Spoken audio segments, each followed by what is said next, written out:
everybody. Welcome to Wellness Wednesday.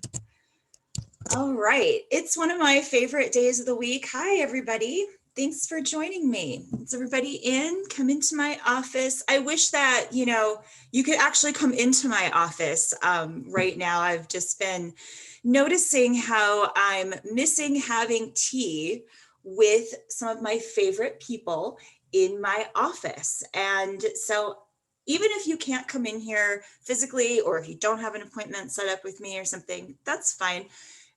Wellness Wednesday and some other things I've got on the back burner are going to be ways that you can come into my office and we can have that cup of tea.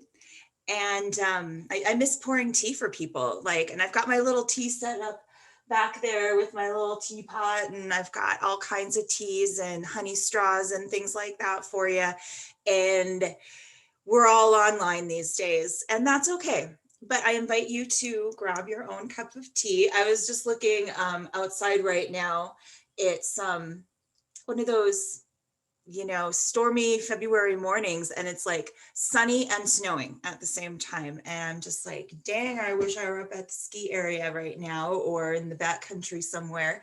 And that's definitely on the books, but not happening today. But I am here with you today, and I'm super happy about that. So are we ready to talk about what we're doing for the next 90 days? And, putting in a plan like, I'm going to do something for X amount of time. We usually say we're going to do that, and then we start tomorrow.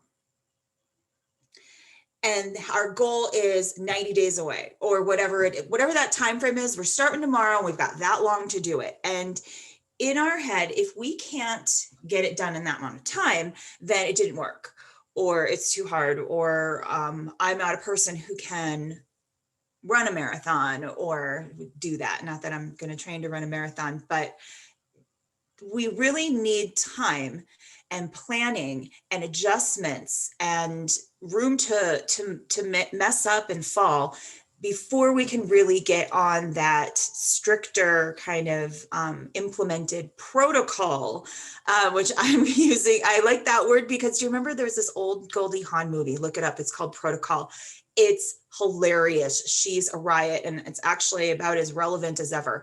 So anyway, 90-day workout protocol. Now, I'm not somebody who is extra strict with doing exercise. I do exercise because I enjoy it, or because I'm involved in, a dance class or a yoga class, or, doing some training, or, hanging out with friends and we're all doing something that's exercise oriented, like skiing or something.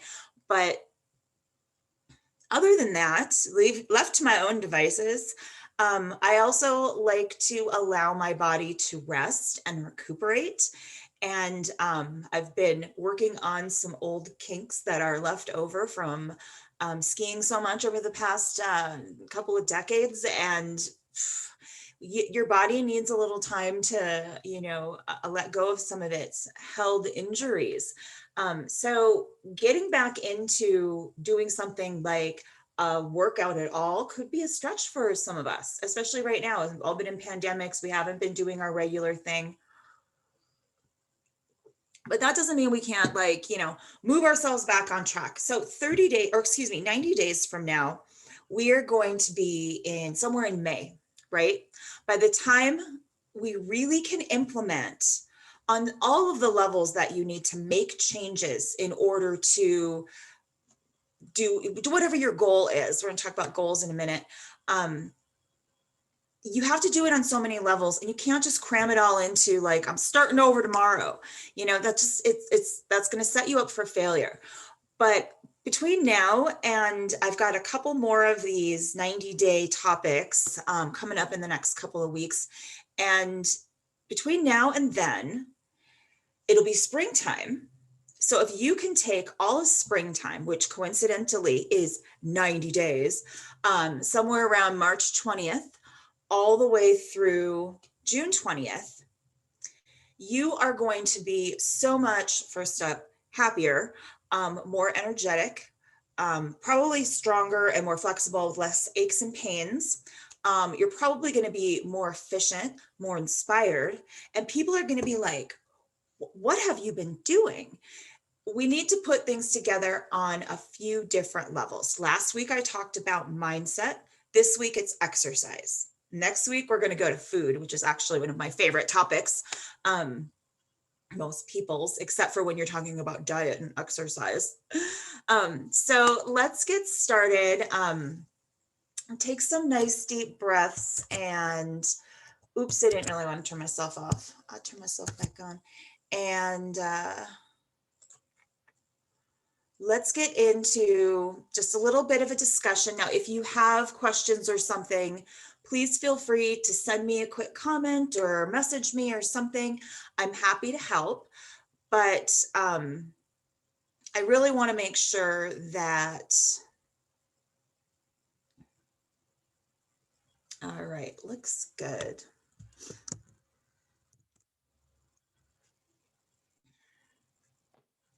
I really want to make sure that you feel like this is something that you can get a handle on. I'm going to give you a lot of info here, so you might want to grab a quick piece of paper or a notebook. I love giving homework. If you've ever worked with me in my office, you know that I will give you homework, and I have some of my 90-day goals here. So I'll use myself as kind of an example as we go through this. So first thing I want you to do is just chilled out, girl. You've been running and moving and crazy busy so hard, and twice as much as ever before right now, which is sort of the opposite, I think, of what nature wants us to do right now. I think nature wants us to slow down, to reassess our priorities, to focus on the task at hand, to focus on ourselves, to pull in our energy from all of those places that, you know, the world will ask you to dole out your energy in a million different ways if you want. Most of the time, all of the demands that we say yes to are, or that we allow in or have loose boundaries about, aren't really, you know, needed for ourselves. We scatter ourselves too much. Pull it all in, at least for the next 20, 30 minutes with me, and let's just be here now. So I'm gonna have a little sip of tea. You take a nice deep breath with me.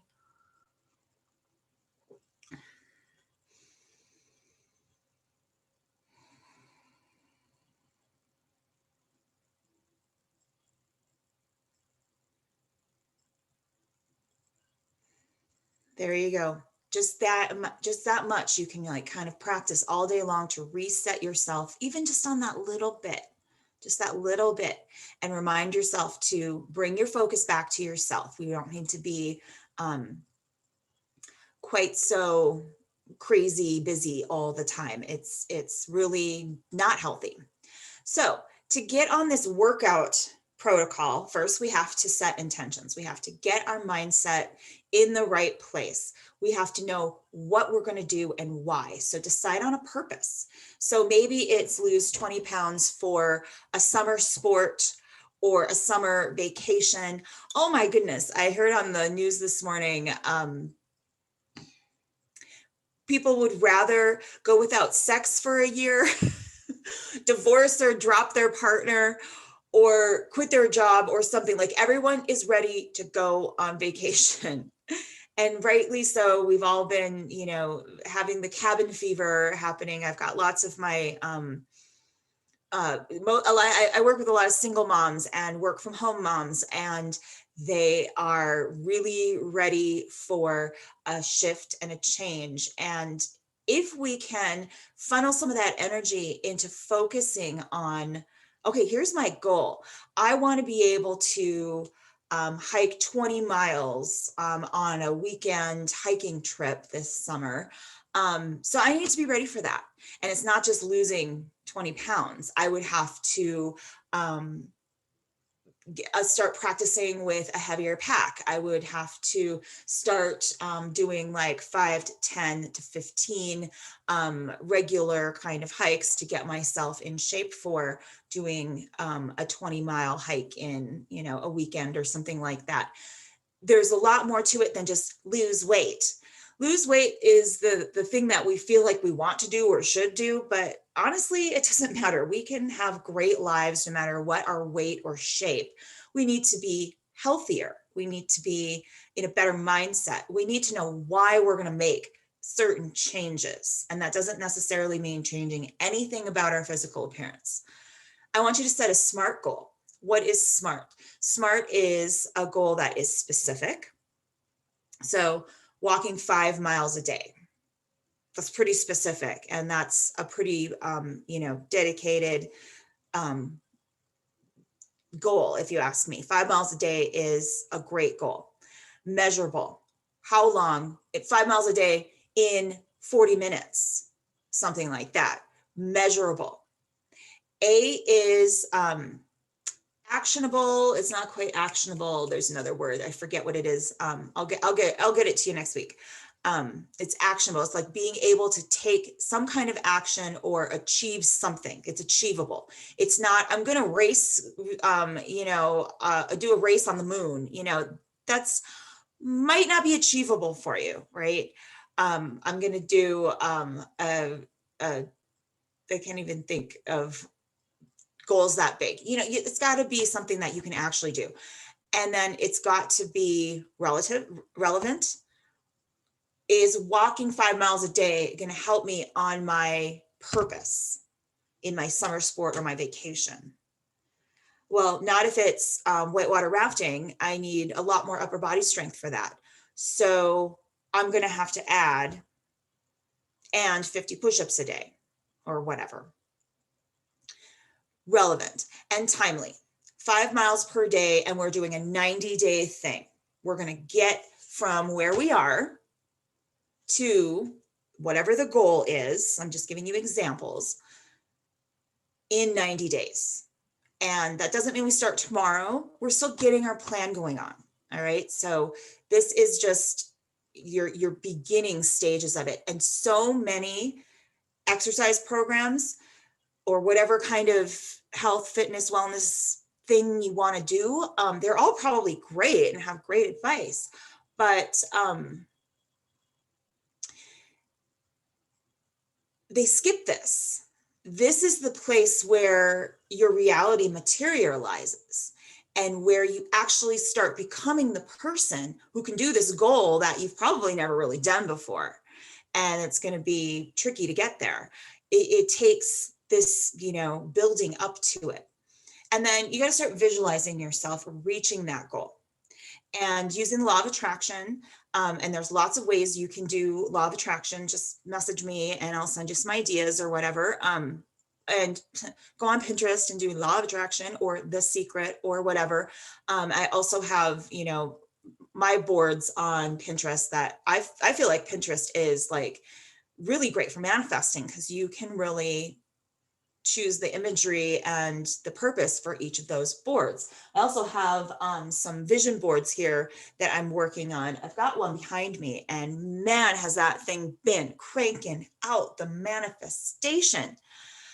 Woo, the central picture there happens on Monday, y'all. Yes, I'm like super stoked about that. But I'm also creating other ones for health and fitness and some other, intentions that I have. And then you can use that or any other, law of attraction exercise or visualization exercises that you want to help you see yourself doing that. See yourself not just doing the goal of, the big goal, but also seeing yourself doing the little things that you need to do every day to get there. Start putting all of that together because the goal isn't 3 months away. The goal does start with every daily action.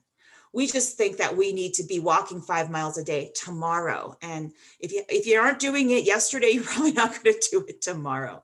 Okay, so set your intentions. And then our next thing that we got to do, got to break it down. You got to take that big goal, the 90-day thing, or where you want to be in 90 days. not just I'm going to do this for 90 days and then it's over, because hopefully if this is something that's in alignment with who you are, you will continue to do this, at least on some kind of level. So work backwards. If my goal at 90 days is to be walking 5 miles a day, let's say that's the example for the day. By 60 days, I need to be 60% there, 50% there. In 30 days, I need to be a third of the way there. And then what do I need to do is take that 30-day goal, break it down into 4 weeks. And what do I need to do every week of the first month so that I'm 1/3 of the way on my plan? And I can see how I can get to 2/3 and to the complete whatever. Now, that can be pretty, ambitious, but when you break it down and then you see, oh, today it means I have to walk, 2,000 steps today. And then we're going to keep on working on it and increasing it little by little. And that's how it goes from, just something that you're like, can I do it?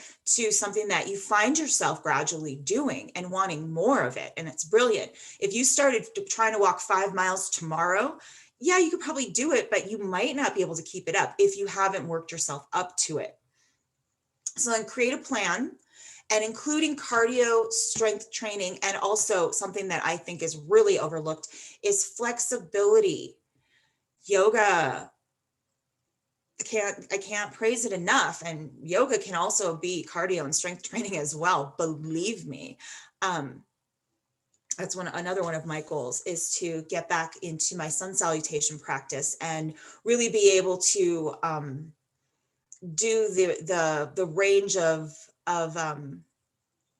repetitions that I want to be able to do throughout the calendar year, because there are certain days where you increase and then certain days where you decrease, and allow your body this sort of rhythm. But you have to build up to that. Make a schedule. Choose what days of the week. So here I've got some of my strength training on Monday, Wednesday, Friday. Seems plausible, right? And I also have how many reps I'm going to do and how many sets I'm going to do. So I'm going to do 50 squats 3 times on Monday, Wednesdays, and Fridays. So 3 sets of 50. Same thing with leg lifts and push-ups. And that kind of gets your major muscle groups. Now, if you want to add and be more specific or get creative with, how and what you're going to work out, great. But keep it simple to begin with, because again, unless you weren't doing these things yesterday or last week, chances are you're not going to be like, right. But we can get there. We can get there. And, that's like 90 minutes a week. An hour and a half a week of strength training. In fact, I doubt it even takes that long for me to do. This is like a 15-minute workout right there. It really is. It really, really is. And then if you add walking on top of that, I've got Monday, Wednesday, Friday, Sunday. We'll see how that works out. It should work well. Of walking, I have here 3 miles a day. And I can probably just, continue doing that because it's what I usually do. But I could easily bump that up to 5 miles a day at some point. For my example, let's pretend like we never walked before, which some of us might not do it. We might think we do it. We might say, oh yeah, but then we only do it like once in a while. My clients are famous for this, and so am I, frankly. You tell yourself that you're doing better or you do more than you actually do, or sometimes you don't see your progress and you keep, thinking that things aren't working for you, even though actually they're starting to snowball for you. I love picking that out for people and being like, actually. All right, so make out your schedule. And where does it fit into your week? Is this doable? If you're going to say you're going to get up at 5 a.m. and do workouts every day, I tell you what, you're probably not. If you've never gotten up at 5 a.m. and done workouts first thing in the morning, it might not be your jam, but you'll figure it out. And I want you to do it in a way that works for you. If you're not a morning person, then don't do it in the morning. But you do have to find a way to make it concrete and make it real. So now you got to put it in writing. and you have to prioritize those workouts wherever they are in your schedule. You have to be like, oh, I'm busy then, and save them. Even if you're working out at home and you could easily move it around, don't do that. Don't do that. Make it a priority, just like anything else. You're going to have to say no to things that don't get you closer to your goal. You're going to have to try to get your kids to figure out how to play on their own, or do their chores, or work out with you, or something, so that you're doing what you need to do. And like I said, that right there, they can easily go on a walk with you. That's like an hour and a half of just good exercise that honestly your kids probably need too. So don't use that as an excuse, or the housework or anything like that. Get you done first. This is the thing we want to work on, not how Pinterest worthy our house is, right? Okay. Use a journal to track your progress. If you're not writing it down, if you're not putting it into an app and checking on it, and don't think that you're going to recap on Sundays and remember what the hell you did. You're not. Just trust me on that. Just daily, just, and so many apps will just prompt you, to record your water, and they'll automatically record your steps, and you could set it to record your workouts. I mean, it's probably way more advanced than I'm even using, and I do use my phone app to track a lot. I use it to track food. I use it to track alcohol. I use it to track water. You're on your phone anyway. You might as well be, recording you. And then you need to go back and look at it. Every Sunday, you need to look at it and say, okay, how did I do this week? Not to judge or to punish, or you have to make up for. One of my clients would tell me she would get up super early so she could like work off the chocolate cake that she stress ate in the middle of the night. And it's like, honey, you don't really have to have that sort of mindset that you have to punish yourself for doing that. You can still just, get up and do your regular workout. And she works out a lot. She's actually, really is on the physical side of things, in her self-care. Get a buddy to witness your success. Now, this does not mean post it on social. This means tell someone who is good at keeping her trap shut, who's good at holding a little info for you, who's good at calling you out on your shit, who that you have to report back to and be like, yeah, I kind of fucked it off this week. And it's okay. But when you have someone who you're going to check in with on something, you have to hold yourself more accountable for it. All right. So do yourself a favor, get a buddy, but just keep it to yourself. Don't go announcing it everywhere. That is the biggest way to like let the universe go, oh, really? and really test you on it. Just keep it to yourself so that you can, stumble up along, with dignity, right?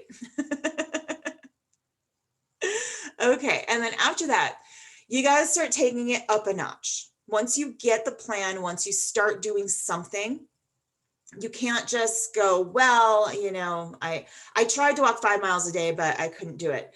And then quit, because so many people say, oh, well, that just didn't work for me. Well, it's like, because you didn't work it, girl. You got to review your progress weekly. So don't dwell on a bad day. I probably just already went over that because I can't emphasize it enough. It's like dropping your cell phone and then running it over with your car and going, well, I dropped it, so I might as well break it, You pick up and you keep going. Increase your workout in small increments. Take it up a notch at a time, and then stay consistent. I'm going to show you an example here in a minute. And then plan a juicy reward for yourself. And I want you to have daily, weekly, and monthly, small, medium, and large rewards. So a daily reward might be that you read your book for 20 minutes every day. Yay. That would be a victory for a lot of moms. Heck yeah. Your weekly reward might be that you go and get a drive-through special coffee because you gave it up all week, right? But again, I've tried to say non-food or beverage, but it's hard to do. But we don't want to reward ourselves necessarily with food. You don't want to starve yourself and then have cake. Like, that doesn't make sense. And then monthly rewards, maybe that's, you know, a spa appointment or a lunch with a friend or something like that. Again, not about the food, but about the connection or doing whatever it is that you feel like is a good reward. It doesn't have to be extravagant. It doesn't have to be expensive. It can be something just for you. I keep wanting to go to this Korean restaurant here in town that I've been going to forever and I just love. And I always end up going and it's with my husband, which is great. But I'm like, I just want to go on a treat date with myself. But it always ends up being like, oh, let's go there. And then I've already been there, right? And small, medium, and large rewards, you know, a large reward might be, you know, a weekend away. A small reward might be movie night all night. It's something that you can go to, and it's not something that's going to drag you down. It's not something that's going to get you off track, but it's something that you feel like you not just earned it, because we shouldn't really have to earn anything, but that you really stayed on track. And this is part of, you know, your lifestyle is to live on that level. Does that make sense? I hope that makes sense, because you really do need to, like, you know, amp it up a bit to be able to reach a goal. You can't just keep doing the same old humdrum whatever and expect that your goal is going to manifest, right? All right, now we got to put it together. So these are just examples, estimates. I'm not a dietitian. I'm not a mathematician. I'm not a magician. I don't know exactly, you know, how everything works, and nobody does. That's the whole thing. You can't know how your body's going to react until you do it. You can't know that. I read something recently, somebody's complaining online that they were like working out every day since Christmas and have gained 6 pounds. And it's like, well, there's lots of factors in losing weight. The amount of calories you take in and the amount of calories you burn are certainly a large measurable part of it, something you can control and watch. But there's other things, and I'm going to tell you this as not just a wellness coach, but as an energy healer, that you exist on different levels. You exist on levels that are not physical. And if you're not taking care of those levels that are emotional, mental, spiritual, you might have a hard time losing some weight. You might have a hard time getting motivated. You might have a hard time getting your body happening or allowing your body to come out of fight or flight mode. There's so many factors. And that's why you can't just lose weight with exercise. I think you need to do other things. This is just one thing. Okay, so for my example, we want to do 5 miles a day. That's the goal, because we think if we can do 5 miles a day, then actually in my example, doing, what did I say? A 20-mile hike in the mountains over a weekend up in Glacier, or some dreamy, you know, crazy big, scary mountain goat place, which I probably would never actually do, but a lower, nicer one and long would be nice. And 20 miles a day. And if my vacation was in 90 days, by that 90 days, I would have had to do like 2 or 3 20 milers, at least 15 milers to even get that far. So that's a different kind. That's like a marathonish kind of goal. This is like, I want to just amp up so I can be consistent and fit and energized and, you know, ready for life and ready to, you know, be spontaneous and go horseback riding or whatever and stay fit. Will this alone make you fit? No, but this is an example of how to take yourself from going to not walking so much to turning your walk into kind of a workout, and then being able to maintain that. Yeah, I'm doing a little bit of a weight loss kind of, you know, example here, but it's not really about losing weight specifically. Maybe you do have weight to lose, and walking is a fantastic way to do it. Absolutely. But there's a lot more factors in it. Stress, sleep is huge for weight loss. stress, and food, and yeah, it's consistency, mindset. It all is in there. But I'm just using some numbers here, and please forgive me if I'm a little off on my math, but I think I got it in a way that we can kind of understand how much work it actually might take to do this. So losing 20 pounds, right? Here in my example at the bottom, it says total pounds lost 22.5. That is a guesstimate. You have no idea if that's really what's going to happen. You're kind of keeping your calories around, hopefully for a woman, 1,800 to 2,200 or 1,800 maybe, or less if you really want to reduce, depending again on your weight and on your age and on your metabolism. There's so much, the types of foods that you're eating. Absolutely. So anyway, just focusing on walking more. We want to burn around 3,000 calories per week. There's going to be a little less in the beginning, a little more maybe at the end, because we're going to keep increasing, but somewhere around 3,000 calories a week, that's just about a pound. And then if you decrease by 500 calories a day, you kind of make up and round out that other pound. So you could be losing a pound a week. Oh, wait, 500 calories a day. That's more than a pound a week. And then also if you're burning calories per mile, then yeah. So doing the math here is not exactly something I'm interested in, but I want to show you the progression. Days 1 through 15, your goal is 2.5 miles a day. Just get that under your belt. And then we're increasing by a half a mile every 10 days or so, 10 to 12, 15 days, 12 days, something like that. You can schedule this out how it makes sense for you. So if I were doing that hiking example, I would be like, I have to hike 2.5 miles a day and then 6 miles on weekends for the first 2 weeks, and then amp it up, and then go on a big hike, and then amp it up, and then go on a big hike, and then amp it up for daily, and then do my goal hike. Do you see what I mean? Where you'd have to stretch it farther, because you're not going to go on a 20-mile hike every day. I suppose you could if you wanted to, but I'm not.